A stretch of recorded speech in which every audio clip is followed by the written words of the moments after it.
Okay. So, hi, everybody. Welcome back to the Transcending Humanity podcast. This is my first time actually being part of the podcast. I've had a lot going on in my personal life and my first time hosting. We're going to be discussing how corporations, companies, those people that employ us can support their trans employees in the trans community. I'm Liam Paschall. I'm a proud trans man. I use he, him pronouns. Before I turn it over to my co-host, let them just give a brief introduction. I do want to say that today is, so we don't forget, International Day of what? What is it? It's International Hobbit Day. It's International Hobbit Day. It is Hobbit International Day. Day against a Hobbit Day. homophobia, biphobia, and transphobia, right? This year's theme is Together Always United in Diversity. And I think we all know, created in 2004, it was really to bring attention to the violence and discrimination against our community, LGBT, intersex people, and all those with diverse sexual orientations or gender identities and expressions. And so now more than ever, I think this day is really, really important to us. So I'm excited to be here hanging out with all of my awesome co-hosts. So maybe you all just take a minute to say hello. Sure, I'll go. I'm Erica Vogel, proud trans woman. I'm a senior product manager in FinTech and a national lead of our LGBTQ associate group, representing a few thousand people. Awesome. I guess I'll go. I'm Vanessa Joy. I'm the executive producer of the show, and I am here. I don't really, my brain just completely farted. So go ahead, Lisa or Tamsin, one of you. Go, Lisa. I'm Lisa Magnuson. My pronouns are she and her, and I am an ally to this community because I love them so much. They call me Mama Bear. So Tamsin. Lisa's the best.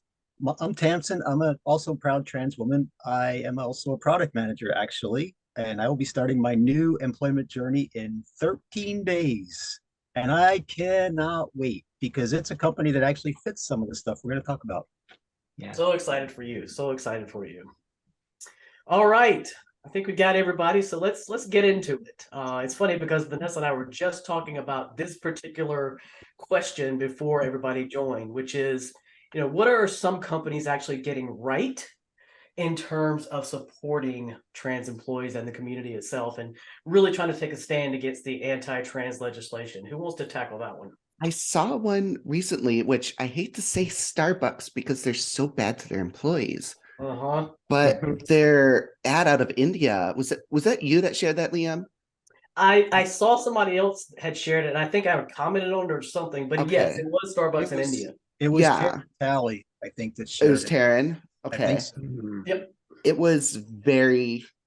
There's that one, and then was it the JB whiskey or something out of Spain? There's two different companies that did really, really good transgender ads, and they did it in a subtle way that doesn't just because the conservatives always like quit shoving it in our faces, and it didn't shove it in anyone's faces. It was just sweet and heartwarming, and I wish the people at Starbucks that did that marketing could be put in charge of treating their employees well. But so that's why I feel dirty saying Starbucks, but they did a pretty good job there. Yeah, I would have to agree. Talk about that Christmas video or the commercial where the grandfather was learning how to do the makeup. Yeah. I cried. Oh, I cried so hard. I cried for both of those. I gotta tell you all, since I started testosterone years ago, I have a hard time crying now. Yeah. But when I watched that, I literally was just bawling, like tears just streaming down my face. Yeah. I remember seeing that video because it was sent to me without a whole lot of context. And I was like, oh God, please don't let this be going where it seems like it's going. And by the end, it had me going. And to be clear, since starting estrogen, it takes nothing to make me cry. So I was bawling and I made everybody watch it. But I can speak on Starbucks a little bit. So I'm actually a mom of a trans daughter as well. And she worked at Starbucks and was very well welcomed and very well taken care of. They do not treat their employees well, but they did take care of the trans gal in their store. So I can say that much. In terms of other companies, working in fintechs, I come across quite a few Fortune 50, Fortune 100 companies. And I can say, I know personally people at Chase, Bank of America, Wells Fargo, TD Bank, quite a few banks do a really good job in terms of providing safe spaces for their trans people, and platforms for them to sort of grow within the company. That does not mean, I want to call this out because I was reading this earlier in your question, Liam, that those companies are outspoken about trans people, but there are companies that do a good job internally, and I've heard that this is true with like Google, Apple, and some of the much bigger tech companies, but that doesn't mean that they're very good externally. Mm-hmm. I don't think anybody has a real good handle on external. Yeah, I don't think so either, because I've trust me, I've been watching and kind of digging in and researching, trying to find companies that are doing it the right way publicly. It's one thing to do it within the walls of the company, the virtual walls, and you can do it big time. But when you think about those companies, like those big tech companies that you just mentioned, I'm not going to call any names, you want to see them taking a public stance, right? Yeah. And that brings me to the next question is, what is it that we all think they can do to become more supportive and show that outward support outside of the walls of their businesses, and really create an inclusive workplace culture for their employees, their candidates, their partners, their customers? What is it that we want to see more of that we're not seeing right now? Honestly, for me, I'd like to see something. There just isn't anything. Just take a stance. Like, I don't think it's that, just even subtle little things like donate to the ACLU or something like that, or hold a fundraiser for the ACLU or Trevor Project or something like that, just to show, hey, we are here to support, but we're actually throwing our weight behind it. I don't think it doesn't take much, because companies support other things all the time. I mean, they support sports teams. Why can't they support people? So it seems pretty simple. And I think you all probably remember when Roe v. Wade was overturned, right, by the Supreme Court. That day, right, my wife and I were, and our daughter, we were very upset. Like, how can this be? It's 2023. I can't believe this is happening.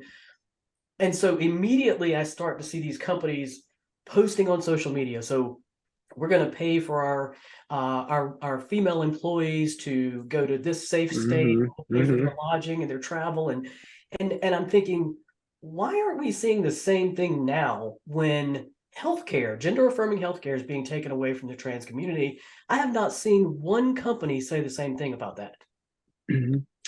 Yeah, it's really interesting that you called that out. Right. And I think back to what Vanessa was saying a little bit too, I think there are quite a few companies that do things that don't really get to the level of the radar that we're asking for now. A lot of people spend their money to the HRC or the Trevor Project or various local outreach programs. I think many companies do something about that, but that's different than actual advocacy. That's just putting your dollars somewhere. And we all know that just about every company sends their dollars towards Republicans and Democrats, both. Right. And some really pick one or the other. But I think when it comes to that much higher level of advocacy, Liam, I know that you and I lived in the same area during the original bathroom ban, right? I was working out of Charlotte at the time, and it was quite amazing to see that pass, and then the instant response where the NBA finals were pulled, or maybe it was the college, the Final Four was pulled. The Final Four was pulled. Final Four was pulled. Quite a few. I believe Amazon was Charlotte was a front runner for Amazon's new headquarters at the time, and they pulled out. Quite a few things happened within months. Costing, and even though Charlotte is a blue city, the state is not. Right. And it cost the state so much money in just a single year that they had to repeal that.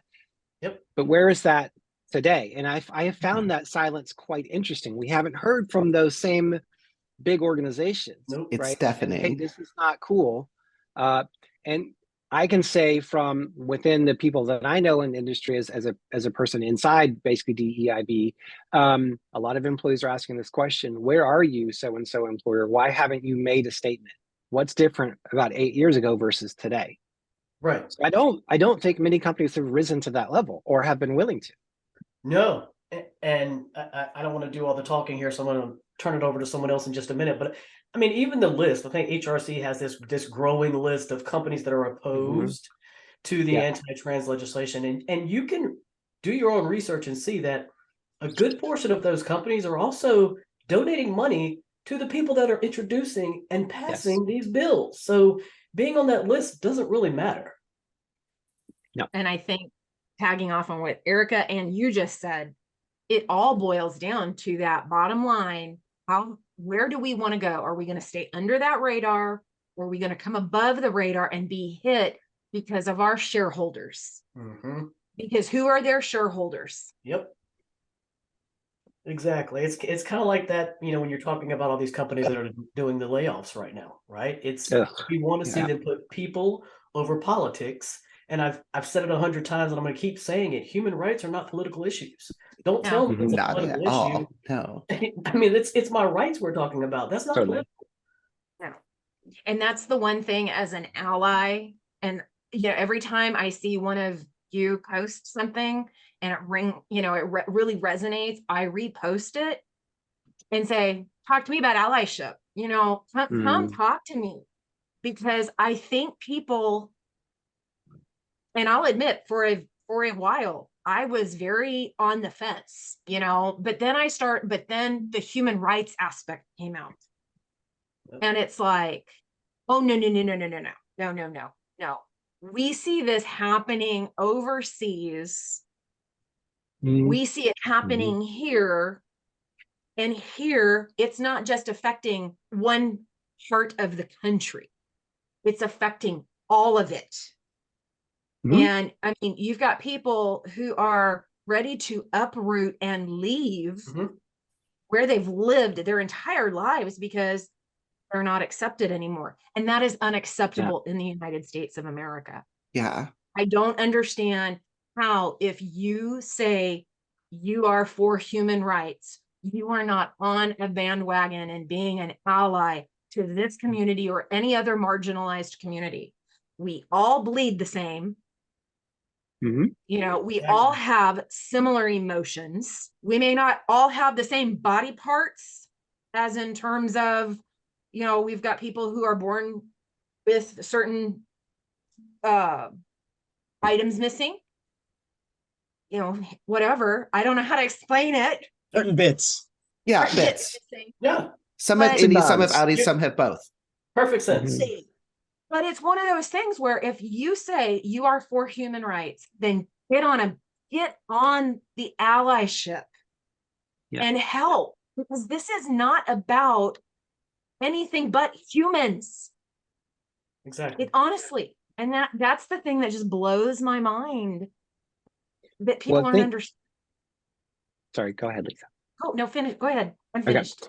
Just gonna say, I think we can have this conversation without touching again on and sort of breaking down allyship, right? I know we did an episode a little while back on this, but like, and I think for those of you out there that maybe aren't part of the trans community that think of yourselves as an ally, what does it mean when we say ally? I think most people think they're an ally when what they really are is tolerant, right? As in, you're not bothering me, so I'm not going to bother you, which sounds nice in theory until I start losing my rights. Ally is it's an active word. It's engaging, and the way I frame it up is, if I wasn't in the room and someone was talking crap about trans people, what would you say? If you don't have an answer to that, you need to think about whether you call yourself an ally. Exactly. Yeah. And I mean, I know it's a cliche, but I mean, we see it all the time. Ally is it's not a noun, it's a verb, right? If you're not doing something when we're not in the room, then you're not an ally. You can talk all day long to me and tell me that you're an ally and you respect me and my choices, right? It's not a choice, it's who I am, right? And my gender identity is just a small part of who I am, right? You get to know me, and if you don't know that I'm a trans person, typically people love me, and all of a sudden you find out I'm trans and I'm a bad person. How? Yeah. How does that make any difference? Your characteristic, your heart, same. The outer pacing, so to speak. Exactly. But I think most people don't really realize how much they other other people, the internal biases they have. They haven't had a reason to talk about it. When I walk into the room, for the most time, I'm the first trans person that person's ever interacted with. And so I bring into the room all of their expectations about trans people, right? And the way I carry myself confirms or denies those expectations. And I was just having a conversation actually with Max today about this, where I think most people externalize their discomfort with changing their gender onto us, as opposed to saying, oh, I totally understand that that's where you are and what you need to do, and you're comfortable with that. They just sort of vomit their uncomfortableness with that because they apply it to themselves, right? And we're not asking you to change your gender if you don't have a problem with your gender. We're saying, leave us alone. Right. But people don't know how to talk about, I feel uncomfortable with that concept because there's no way I could consider that. And they just put it on top of us. I know. I almost feel like sometimes people think it's this this thing that's going to rub off on them and automatically turn them into a trans person. Like, it doesn't work that way. I promise you. You're trans make them now. cooler. Right. Yeah, it doesn't work that way. Circle, no, circle, it doesn't. dot. And there's so many studies that show that it just doesn't work that way. It doesn't. You force someone onto hormones and they start having the same dysphoria we have when we are on the wrong hormones. Right. Which is wild. It goes It's wild. back to and just exactly what you're saying. All of this, we're protecting the children. You're not. No, you're not. They're going after adults now. It was never about the kids. No. But it's a nice way to get people upset, Mm-hmm. so that they could go after because everyone can get behind protecting the children, and they get people in the middle to start buying into those concepts so that they'll buy into other concepts. By the way, if you're not trans out there and you happen to be listening to this, we are not going to be the last domino to fall. There are many more coming. No, and I love how they're constantly calling our community groomers and pedophiles and what is it? The one guy called us mutants, which I thought was really interesting. Mutants. Demons and imps. When you see all over social media and you hear in the news, the groomers and the pedophiles are typically the cisgender heterosexual white males, but they're not targeting them for anything, right? We're the groomers, we're the pedophiles. Well, No, right. because they keep allowing them to have the guns. You project, right? People project, right? And specifically, and we've seen this with a certain person who's trying to get back into office, you accuse people of doing what you're doing so that no one looks at you, right? Yep. It's Vanessa, that you get said every time they question something that's an admission. Yeah. You see it over and over and over again. So that's why. You just know that the skeletons in these people's closets. But the other problem with the Republican Party right now is when these skeletons get dug up, it doesn't hurt their careers at all. It's that's what they've learned. Yeah, it's this fine. family values party. Oh, this guy can go out and essay a 12-year-old. Oh, that's perfectly fine. That's perfectly fine. But Well, See, as women, I can already tell I love the podcast because we can talk about anything and everything. I just love it. I absolutely love this. No boundaries. No, there are no boundaries. So I do want to ask this question because I think it's important that we talk about this. And I'll tell you, I did something recently that I probably never would have done years and years ago. So how discrimination and prejudice towards our community impacts our mental health and well-being, right? So thinking about us in the workplace, I actually sent my manager and my manager's boss an email recently saying, listen, everything that's going on with this anti-trans legislation is really impacting my mental health. And now that it's in my state, because it is now, I mean, we're seeing it here, I am having a hard time focusing on work. Right. I can't focus on work and do my job like I should be able to, because I'm worried about my safety, my family's safety, my mental health. Existential threat. I walk out my front door. Right. So all these companies that are touting, their focus on mental health and the importance of mental health in the workplace and their employees' well-being, I don't think they understand how this is impacting us. I agree. It's so hard to get even anyone to understand, even family, even like if you're not right in the crosshairs of all this, because a lot of us probably did it before we came out too. We saw other communities in the crosshairs. We were like, oh, well, that sucks. But it's how do we get people to actually do something? Because right now we are facing genocide. And it's, as you said, you know, it's constantly on your mind. It's constantly, I'm sure, on all of our minds here. Like, what do we do? Where do we go? And do we go to Canada? Is Canada going to get a conservative government? Like, there's talks of happening, and then they won't be safe either. What happens? Where do we go? Canada's not much better right now either. No. Just as so let people know. So it's on my mind a lot at work too, right? I mean, I've got a day job and a gay job. And in my day job, I have to put that aside. I'm a senior product manager running a tech for fintech. Like, I got to get my work done, right? But it can be hard to go into work knowing that there's a conference I got to go to in Florida in September. I don't know how I'm going to use the bathroom, right? And I'm thinking about that, right? Thinking about what's happening, you know, because I'm in the DC metro area, so I'm relatively safe for now, right? But I'm connected to a lot of people and I hear from a lot of people. And within my company, I'm probably one of the most visible queer people at my company, right? So a lot of people know me, they reach out to me and they hear what it's like for associates in Florida or Texas or, you know, some of the other states that they're in and how difficult it is. And, you know, even just dealing with myself, I then hear from other people who are really worried and want to hear a comfort from a senior person in the company. Like, what are we going to do? And so while I haven't sent an email to my manager yet, Liam, I'm getting pretty close. I was going to ask you, Erica, what you I mean, have you thought about how to address it? Because I actually got invited to be on a panel in Florida last month, and I declined because of. Is it the one in September? No, it was supposed. It happened last month. Oh, last month, right? And I was going to be on a panel, and I couldn't do it because I just didn't feel safe. Yeah, I mean, look, I lived in Florida for 6 years when I was a kid. I'm not proud of having been partially from that state, but it is. I am. And it's important for me to go to this conference. It's a huge LGBTQ professional conference, and I have a chance to speak on trans people who are thriving there. Well, that's good. Yes, with some other people in fintech that are relatively well known. And I'm going to get myself there. I'm going to figure it out. But also I have a mindset of like, I dare you to try to take it from me. I dare you to try to take it from me. That's like, I don't want to be arrested. I don't want to be arrested, but like, come and get it. Right. It's kind of my attitude, which is wild because when I started down this path, I was like, I don't know that I'm ever going to be visible in front of anybody. And now here I'm like, come and take it from me.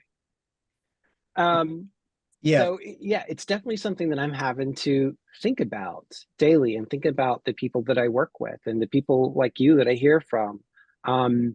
And there, you know, I have to say that there's a certain amount of guilt I carry. Like, I live in a state where things are pretty okay. And I don't have to worry about walking down the street. I don't have to worry about losing my meds. I don't have to worry about almost anything, but so many of my siblings do. I have to move to Florida for my job. I'm worried about you, Tamsin. Yeah, oh yeah, we are. I'm with you. I dare you to take that away from me. This is my dream job right now. I'm not passing on it because of this. Yeah. I will keep my doctors here, you know, Pennsylvania. I'll do what I need to do for the short term to make this work. Yeah. And then I'll lean on my company for accommodations if I need to change something. And we'll see how it goes. I don't know how it's going to go. But That's what I'm hoping companies are actually. I don't know that they're going to, but I'm hoping to see some of them start to realize, hey, listen, we're going to have to start sending some of our trans employees to these states that are not safe. What are we going to do about it? How are we going to protect them? Are we going to move, you know, our events that we're hosting to a different state? And I don't think that they are truly thinking about this. And if they are, it's not a priority. They need to send bodyguards with us at this point. They really do. But I was just going to ask, how is security going to be at this rally or this presentation expo that you're going to, Erica? I mean, you're saying it's an LGBTQ expo. Right. I'll call out what it is. It's at Disney World. So Tamsin, I'll be able to wave at you. And it's Out and Equal. I'm hoping to be there. So yeah. Out and Equal is a huge LGBTQ conference. I got to speak there last year. It's great. Oh, I did too. I didn't know you were there. Wild. Okay. I didn't know you were there either. Small world, after all. Wild. And they make these arrangements, more than a year in advance, and they didn't know that this stuff was coming, right? So I sort of keep asking, like, hey, I'm not going to name her name, who's in charge of Out and Equal, like, what's the plan? I'm going to need to use the bathroom, right? And I'm sort of shocked by the silence. Certainly we can move it to California. There's Disney in California, right? But that move hasn't happened. There's been no news about it. And they have to know that that's where we're coming to, because it's 3 months out at this point. And like I said, more vicious every day. Yeah, I'm going to go. One of the things that, interestingly, that this sort of spins up is I recently had a conversation inside my company with our head of physical security about how to travel as trans and the things and LGBTQ really that we need to consider. And it's going to lead to an interesting conversation. So those of you, so maybe Tamsin at such a large company, that might be questions you ask them, right? And we can start to share that information about how to be safe while you travel. Because I think we all need to consider that. We all can't live in a world we never leave the state that we're in. I think you just came up with an episode idea there, Erica. Okay. But when you're talking about your trip to Florida, and Tamsin is going to be moving to Florida, Florida now has the law that if you are in a public restroom, for example, and someone says, "Oh, I think you're trans, you need to get out," you can literally be arrested and put in jail for a year. Is it a year? Up to a year on a misdemeanor. Yeah, well, I mean that's what I can't wrap my head around. Is like, why are companies not thinking about this? Like, my employee can literally be arrested for going to a business event, and if that happens, what am I going to do about it as their employer? Are you going to step up? Well, I'm going to be raising that issue before I go. Yeah. But as I pointed out somewhere today, I might even have been on your post about that, Liam. I forget where. But if I go in the ladies in Florida, that can happen. If I go in the men's, that can what I pass as is trans. If I go into a men's room, I get the same kind of looks I would get in the ladies. So we cannot, there's no way that we can have a law that prevents people from using a public restroom. It won't stand. We literally just want to pee. Yeah. But I will have a problem either way. Right? Because if I go near the men's room, men are like, "Whoa, what are you doing? Wrong place." And we can't pee in public either. So that's against the law as well. Exactly. So I guess what we need to do is we need to go find DeSantis and find his little white boots, and we all just pee in his little white boots. I mean, honestly, I'll tell you what my plan is. I'm hoping that I can whichever part of the resort that it's at, I can stay at the resort where the conference center is. So if there's problems, I can just go to my hotel room. And it's crazy that I have to plan that way. It is. That's exactly what I was just going to say. That is so ludicrous. You should be all right at the resort because that's private. So that's private. Yeah. So it's probably going to be fine. You should so be it's fine just like, don't pee when I get off the airplane until I get to the resort. Yeah, exactly. That's so sad that you have to do. And it's also not good for your health. Let's be honest. No, right? it's not. I've been in a situation before where I've been afraid and just like held it, and I'm thinking this is not good, like at all. It's not good. Well, there's a lot of trans women that are on testosterone blockers still, and it's like Spiro makes pee. You have to pee constantly, and there's gonna be a point where you can't hold it in. Like when I was on Spiro before my Orky, I had to pee every 30 minutes, and not just I had to pee, it was like I had to fucking pee. And so what do you do? There's a reason why trans women and pickles go together, man. And it's Spiro. I haven't eaten a We need pickle since I went electrolytes. off Spiro. Same. Yeah. Same. So I think I want to skip to this question because this is one that I think is great for this particular podcast episode. Pride Month is coming up. People are already talking about it. It's time for the pink washing, the rainbow washing, right? We're going to see all these companies.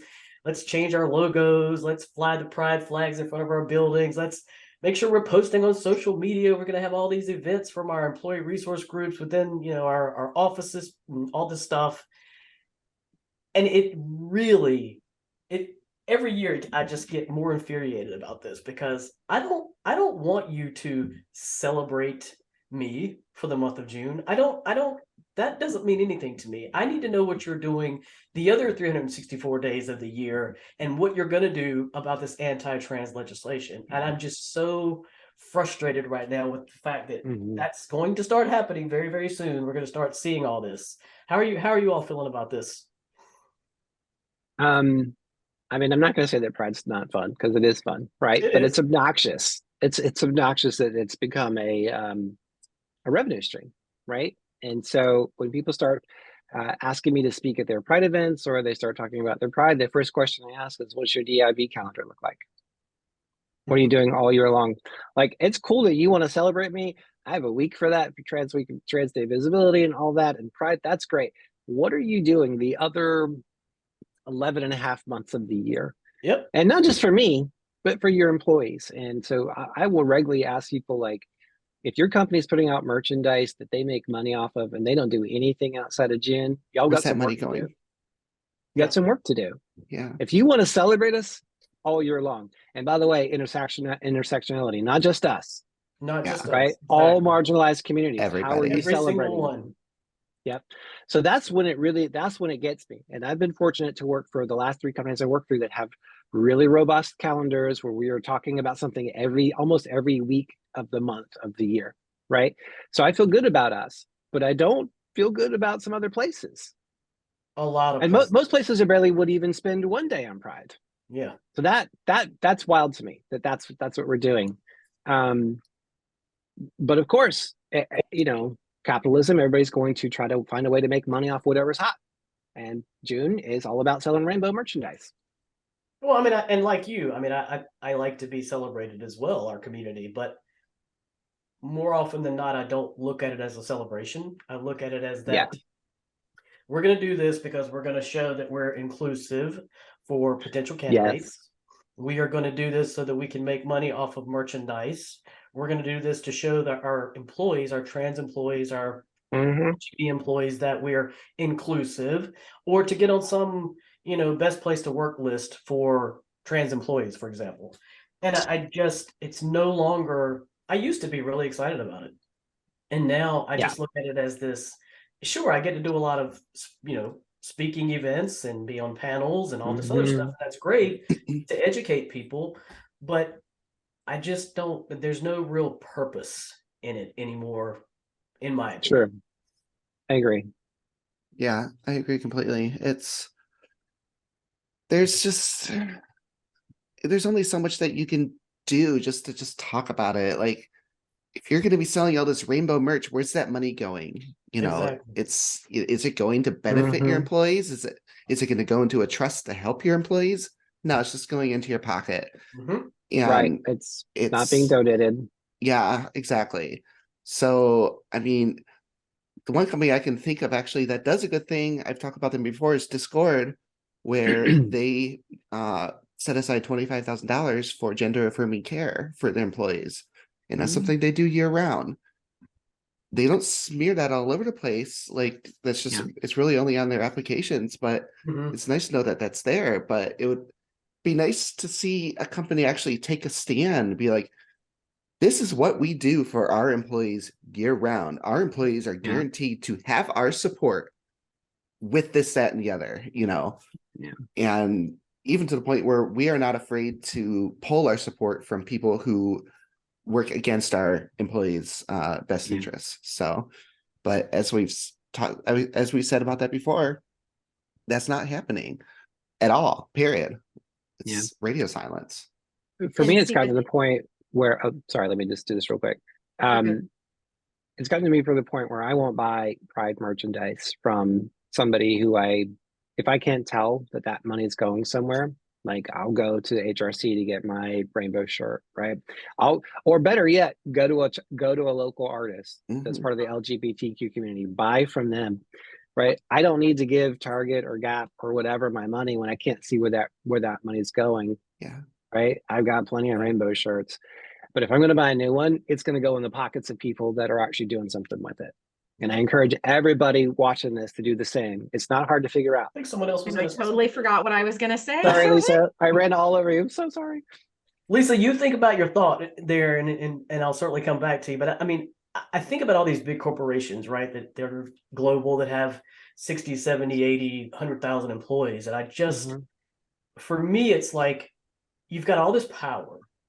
If you're not using it to influence, the politics and really stepping out and educating your stakeholders, your employees, your community, your consumers, your partners, and really doing something about all this anti-trans legislation, then the rest of it just doesn't matter to me. I think it's just this, every time I see it, it gives me this little, almost like somebody taking a little ice pick and just jabbing me in the chest. Every time I see one of those posts or the logos change color on June 1st, it's kind of like, I just want to reach out to them and say, is this all you're doing?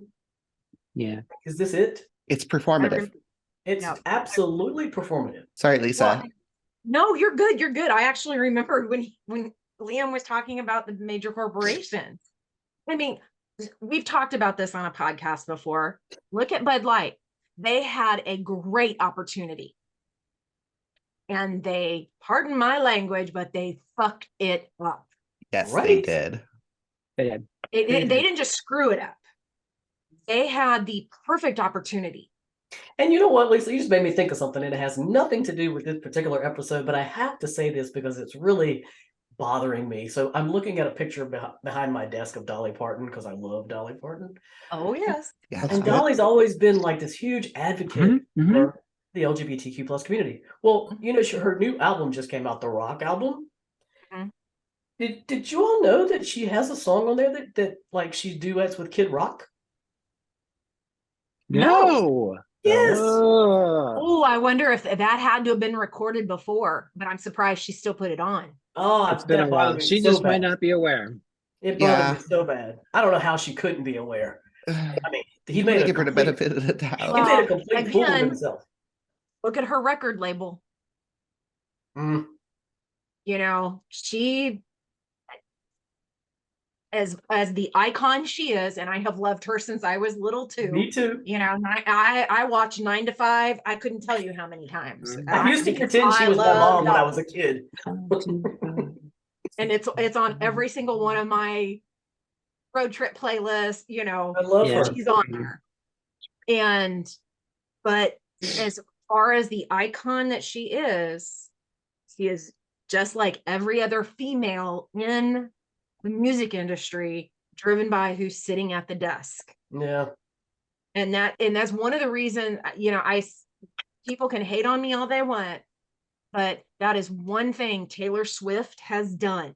Yes. She has elevated all as much as she can. And let me tell you, her dancers are fabulous. I know they're not all straight. It's common sense. Well, you got to give a shout out to Lizzo too. Let's be honest. Yeah, Lizzo is fabulous. Oh my God, that woman! Oh my God, Aaron Morris. Yes.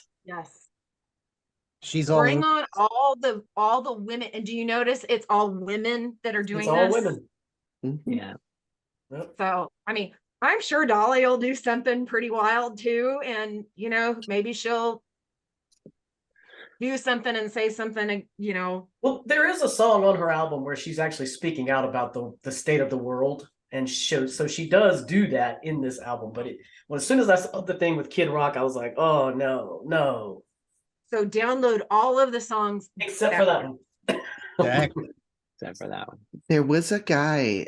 It just happened recently. A male country singer. I don't know his name. I'd never heard of him before, but he did a show in Tennessee very recently wearing a dress just to piss off the. But I can't remember his name. I can't remember his name either. I remember that. That was amazing. When I saw that, I'm like, I had forgotten about that. Yeah. Yes, you're right. Tennessee, you said? Yeah, in Tennessee, he's a country singer. James Murtry. James Murtry. That's it.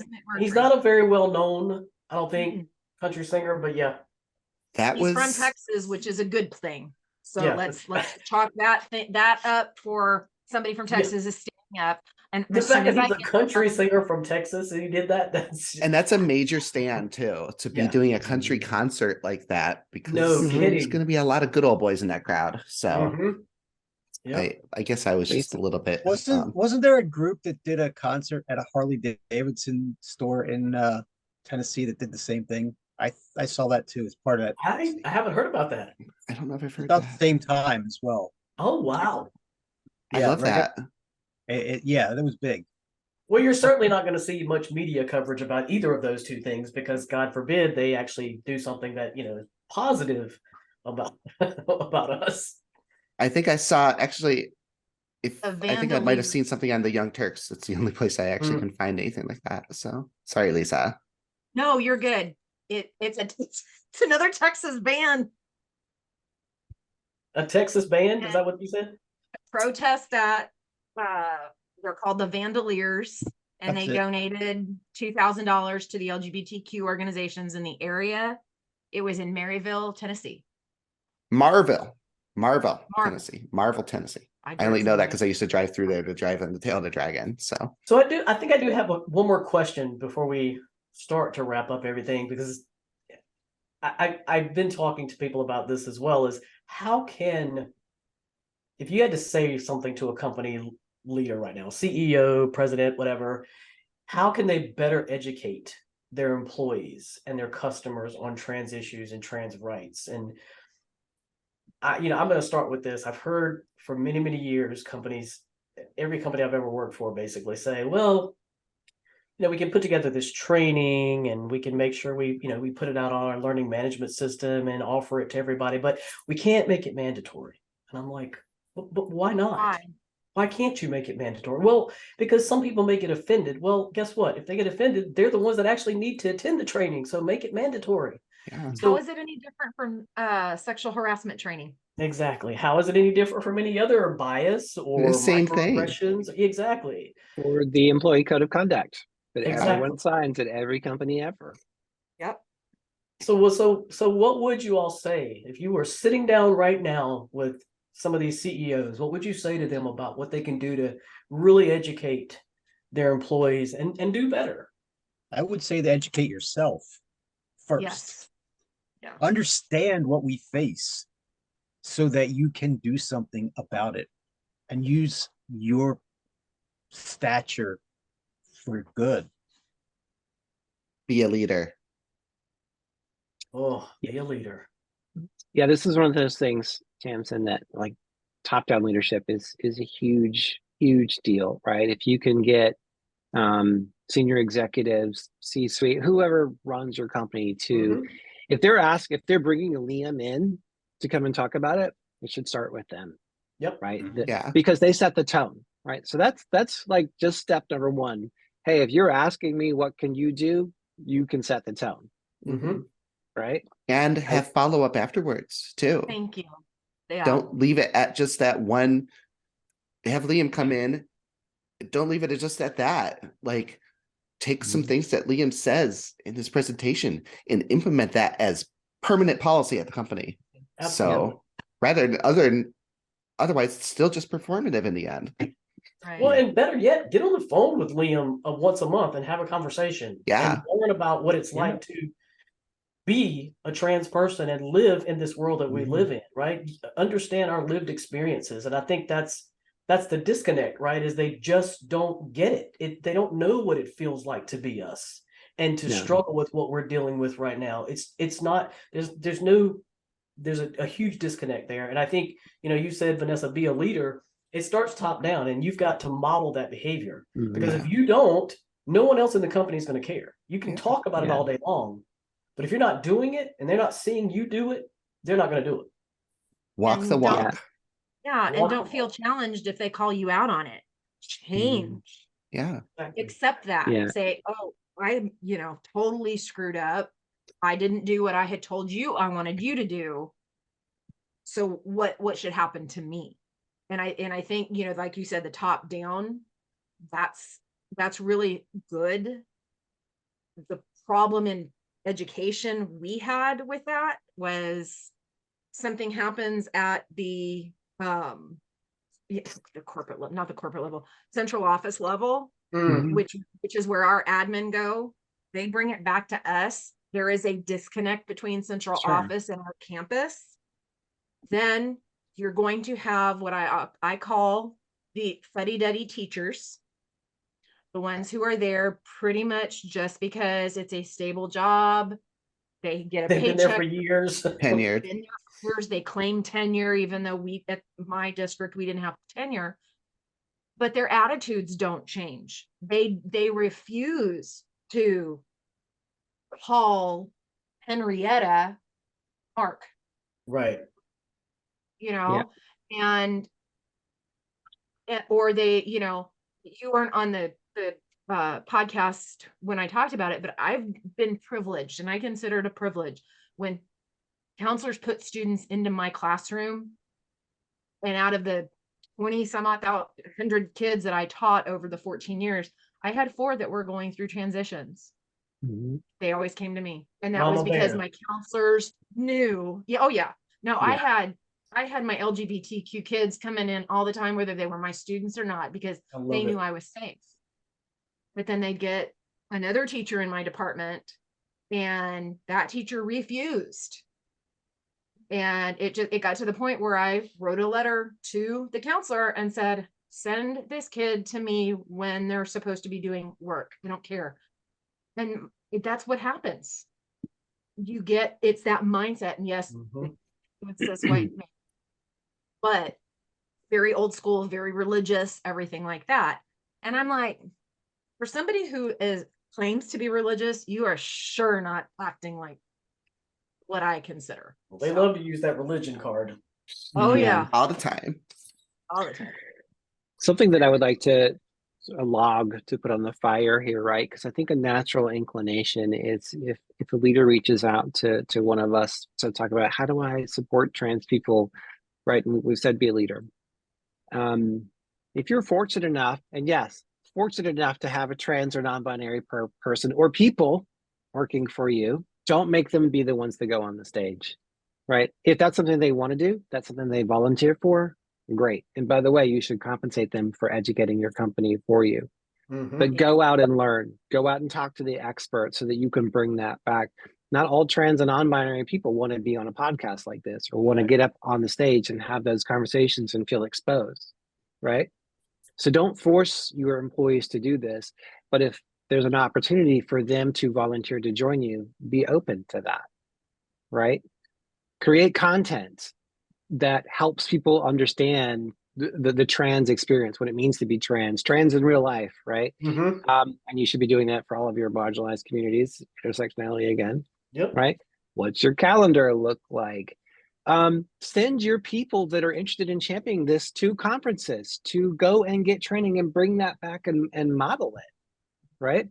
But again, you know, back to something you said, Lisa, like this is always first and foremost a change initiative if you want to learn about something and bring it into your company. And it should be managed that way where you have people focused on it and pushing it down into employees and giving everybody a chance to learn and incorporate that. It can't just be top-down pressure, right? Because there's always going to be people that think, oh, not me, I don't need to learn this. But if you treat it as a change initiative, the way you would do anything else in your company, and you understand, you take a moment to understand the problems that you have with trans people in your company, you can answer those problems. But it takes thought and it takes planning, and it can't be something you decide to do on June 1st because you haven't done anything yet. Well, man, that goes back to them.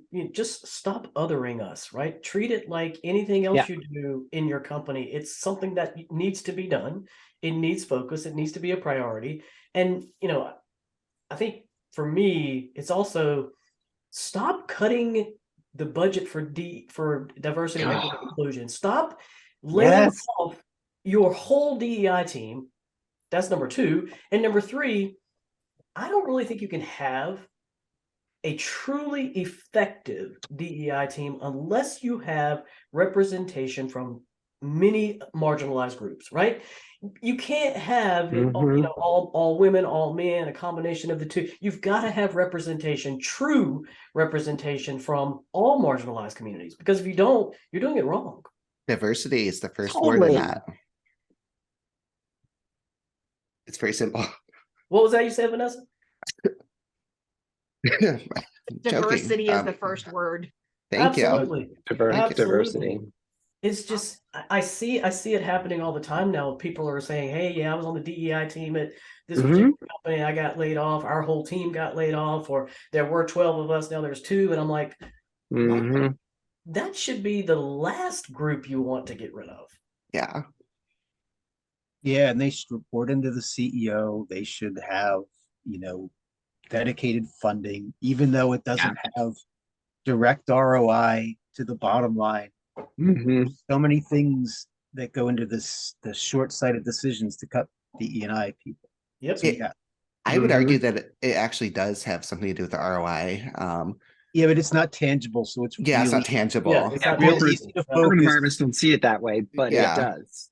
Because if you cut people because people are going to look at the DEI groups as DEI groups as leaders. And if you cut those people, it's going to cause atrophy in the company. Because looking at some companies that let go of a lot of people, the people left over are like, well, when am I next? And I just don't really care about this place anymore. So but you're right, though. It's not tangible and it's not instant. But if you start cutting out things that people find value in, they're going to leave. And where's that going to leave your company? So people first. It shows us a lack of support for the people that are marginalized. Yeah. That's why I think, again, it just gets under my skin when I see all these companies on these lists of, the most inclusive companies and the best place to work for LGBTQ plus, and I'm thinking, but that's not really true, right? They did something to get on this list, of course, whether it was spending a certain amount of money or donations or something, but that does not mean they are a truly inclusive company. You don't know that. And I see a lot of those companies and I just immediately go, yeah, that one's not, that one's not, that one's not. How'd they get on this list? Yeah. When it's to be competitive in the marketplace, you're marking up the wrong tree. Right? If you're doing it to be attractive to a certain group of people so they'll take a job with you, that's not really DEI. That's not really inclusivity. That's not taking care of trans people. You should do it because it's the right thing to do, not because it goes directly to your bottom line or gets you better quality employees. And if that's your strategy, you've got a long ways to go. I think companies have forgotten what the right thing to do is. I think that it's let's do what's okay right now and what's best for our bottom line and our investors. And our investors, but let's show the rest of the world, that we're an inclusive company. We take care of our marginalized employees. We are, we have these employee resource groups, and we do all this, that, and the other within the walls of our company. But at the same time, we're not doing what's right. Mostly we're doing what's palatably okay. And I think some of that goes back to what one of you said earlier, which is some of these companies, maybe not all, but a large portion of them, I think, are in sort of like the back pockets of some of these politicians, right? So it's, of course, now we're not going to do anything. We're not going to say anything. And we're going to sort of do what they're doing, just in a quieter manner, by not saying or doing anything, right? We're going to support these anti-trans bills and these laws by not saying or doing anything, but we're going to pretend like we're supportive of our trans employees. Very true. Very true. Oh, it drives me insane. I know. We're all here just sitting here frustrated. I learn so much every time I'm either on or I listen to a podcast I wasn't on. It just, again, this family amazes me. We're always happy to have you. And it's such a good thing to be a part of. And I don't understand how you can't see that. I've said this on an earlier episode, and I really wish people out there would embrace this idea. Trans people are some of the most resilient people I have ever met.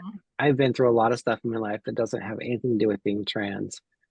And I just keep getting back on the horse. And I think that's so true for all of us. Like if you want to see someone making the most of their life, chasing true authenticity, thriving, letting go of the bonds that all of us wish we could let go of, whatever that is for you. Go talk to a trans person. Go meet a trans person, trans and non-binary.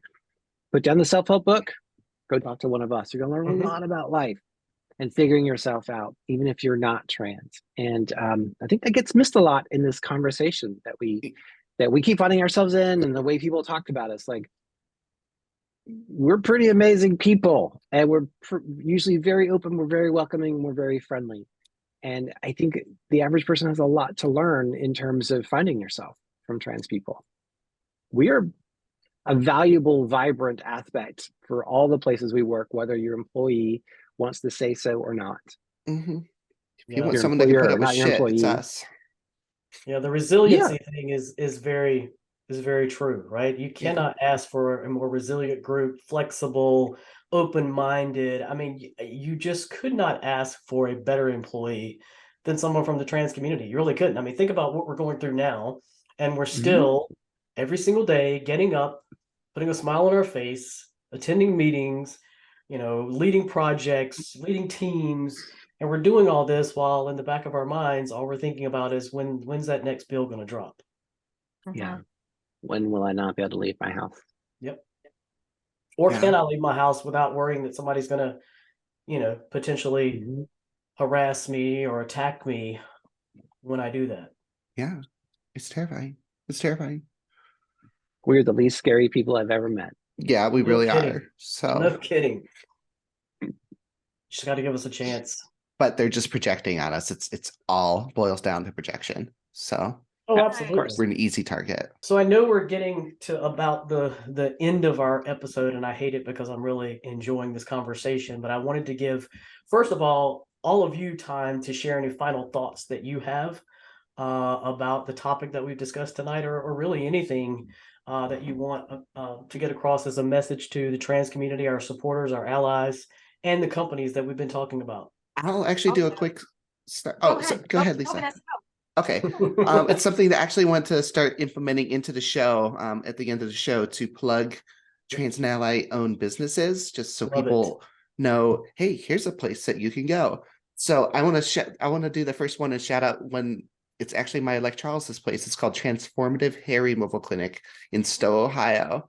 It is trans and Enby owned.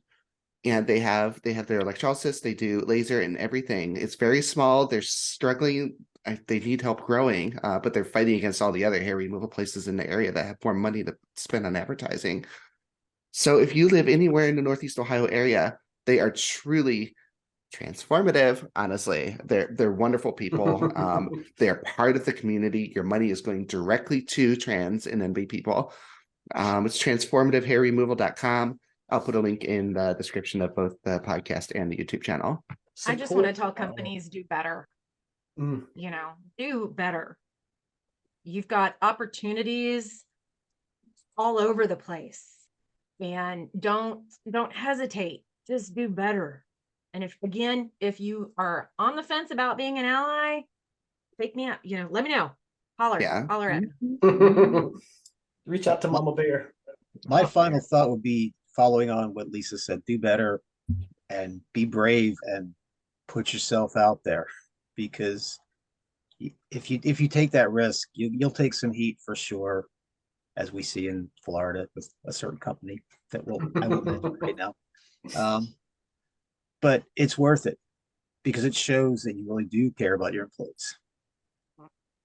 And it shows that you're on the right side of history. I mean, think of all the companies that still have a stigma attached to them due to Nazi Germany. And America is becoming a new Nazi Germany. It's the Nazi America, really. So it's, what side of history are you going to be on? Are you going to be the ones remembered for standing up for humanity, or are you going to be the ones remembered for feeding the propaganda machine? I think I'll wrap up with, if you're not seeing representation in your company, start asking questions, right? Figure out a way to get something going, whether you're trans or an ally, or you just believe in human rights. That's something your company should care about. And if they don't care about it, maybe you should think about whether you're there or not, right? Everybody can improve. And I think if you are new on this path of being trans and non-binary, or thinking about it, or an ally, you got 5 aunties and uncles here who would be happy to show up and support you, right? Yeah. It's a really scary process to get started, but there's so much to find out there. Be brave, reach out. There's a lot of people that are going to be there to catch you in this community. Never be afraid to reach out to us either. Transcendinghumanity.com. Our website's up. There's a contact form on there. And if there's anything that you want to send to us, to either just bounce off us, you need advice, whatever, send it to us, and we'll do our best to get back with you as quick as we can. Clearly, we'll talk to you about any aspect of this process. Right. Yes. So I guess I'll end with this, and I'm going to try to speak the language of those company leaders right now who are so concerned about the bottom line. If you really want to see that bottom line grow, you want to be a place where everybody wants to work and wants to be loyal to. Start listening to your trans employees, and again, going back to the intersectionality piece, all of your marginalized employees, right? Talk to them, find out what they need, what they would like to see you do. Ask them to participate in focus groups, and sit down and actually have a conversation and say, how are you all feeling right now? What's going on in your head? What's up with all the anti-trans legislation that you're dealing with? Tell me about it. What is it doing in terms of affecting your ability to work? What can I do to help you? And really start taking a stand and speaking out, doing something other than just, oh, it's Pride Month, let's change our colors and have a little party, and create real workplaces and an entire world. I mean, I've worked for companies who are constantly talking about how you do more than just, work for the company. You're supposed to be changing the world. Well, if you want to change the world and have a place where everybody's free to be themselves and everybody's accepted and loved, and we can all just change the world together, that's what you've got to do. But you've got to start with that first step. And a lot of you haven't taken it yet. Yeah. To take a quick step further on that, one thing here's some homework for corporations in Pride Month. Speak out against politicians pushing hateful things. Call them out by names. Say these politicians are wrong. Say we do not support these people, and use their names. Use specific context with it. And that is how you can truly show that you support everybody. You support humanity. You transcend humanity. All right. I have super enjoyed this podcast, and I feel like, even though it's my first podcast I've done with you all, I feel like you're family. So you are a family. I've truly enjoyed it. I cannot wait for the next one. I hope I'm able to be a part of it. And I do want to leave because I'm a huge Dr. Seuss fan, and I'm sure that the Republicans would love to ban all of the Dr. Seuss books, but be who you are and say how you feel, because those who mind don't matter, and those who matter don't mind. So be your authentic self, love yourselves, and be you. And look forward to seeing all of you next time. Thank you so much for joining us.